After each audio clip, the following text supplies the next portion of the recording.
આપનું નામ? સાહેબ આપનું નામ? હું ફૂડ સેફ્ટી ઓફિસર પરમાર છું, રાજકોટ કોર્પોરેશન. સર, આજે દરોડા પાડવામાં આવ્યા છે, શું વિગત છે?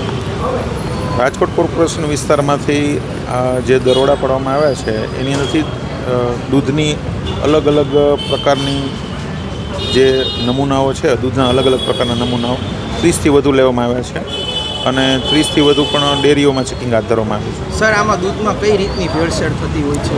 જનરલી દૂધની અંદર આપણે મુખ્યત્વે જે કિંમતી વસ્તુ છે તે મિલ્ક ફેટ છે, તો મિલ્ક ફેટની અંદરથી મિલ્ક ફેટનું પ્રમાણ ઓછું કરવામાં આવે, કાં સ્ટાન્ડર્ડાઇઝ દૂધ બનાવવામાં આવે, અથવા તો તે દૂધની અંદર પાણીની ભેળસેળ હોય, અથવા તો વેજીટેબલ ફેટની કોઈ પણ હોય, ઓઇલનું, એવું ભેળસેળ સામે આવી શકે છે.